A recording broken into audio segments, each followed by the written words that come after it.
believe.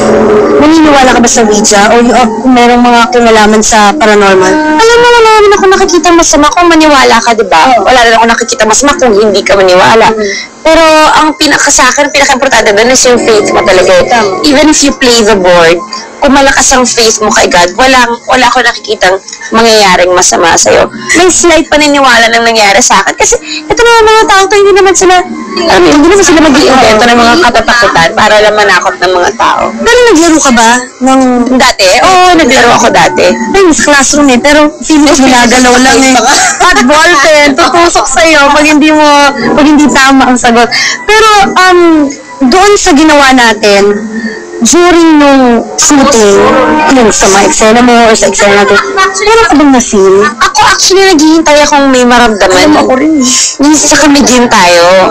Kasi di ba sabi nila sa Camiguin ang daming mga namatay, nung tayo na nag-erupt yung volcano. So, doon pa sa pinagshootingan natin, ayun yung underwater cemetery. So I naman expecting, medyo hoping na konti na may slight factor ako mararamdaman. Pero, wala naman. Kasi siguro dahil may spirit warrior tayo lang sa set na nagpe-pray palagi.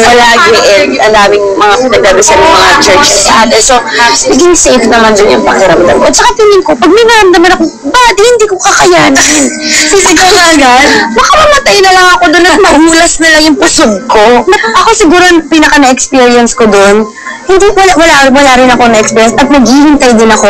Yung eksena doon na parang, siguro kung mapapanood yung movies na sila nangyari sa akin, na ako yung parang dead sila ako. Kasi si Direk, hindi siya nagpalagay ng tao dun sa gilid. Yung talagang walang bantay. Na-feeling ko parang pinanunod. Pero, dineded mo ko lang minsan na pag kami nakakila kong gano'n. Kasi inisip ko lang, imagination ko lang. At pagka inisip kong totoo, tatakutin ko lang sarili ko. Pero yun lang din naman swerte sa akin kasi ang mami ko, ang ate ko, ang kuya ko, may mga nararamdaman silang mga kung ano-ano. Kuya ko tsaka ate ko. Pero ako hindi. Which is feeling ko, inusto rin ng Diyos yun. Kasi nga baka nasa mental na ako. Ayun, nagbabaliw na, may nakita ako. Ano ko, bago yan, kung ano man ang masabi pa namin dito, mabuti pa, invite na natin sila sa ating pelikula bago may mga lumabas na mga kamay-kamay dyan. Correct. Huwag niyo pong kakalimutan, Ouija, on July 25 na po yan. So, huwag niyo pong kakalimutan. At ang mga kasama natin dito ay sina Isa Calzado, Rian Ramos, Desiree Del Valle, Ruby Rodriguez, JC De Vera, Miss Anita Linda, ang aming lola, of course, Miss Perla Bautista, and directed by The Topali. correct Plus, naku, abangan nyo kung saang parte ng pelikula lalabas sa mga lalaki sa buhay namin. yung personal talaga namin, ma'am. May cameo role po dito si Bebong at si Ryan. So, isipin niya, actually, trivia yan eh. correct. Alamin niyo kung saang eksena niyo sila makikita. Kasi kapag pumikit kayo, hindi niyo na mapapansin nandun sila. Correct. Hindi totoo nga, hindi nyo mawawasan na sila kapag hindi nyo tinitigan maigi. Kaya huwag kayong pipikit. Correct ba?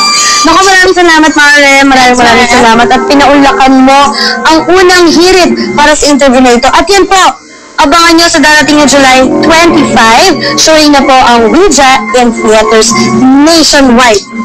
Chalens, maraming salamat. At sa unang hirit, thanks guys. Sa lahat ng nandyan, magandang umaga.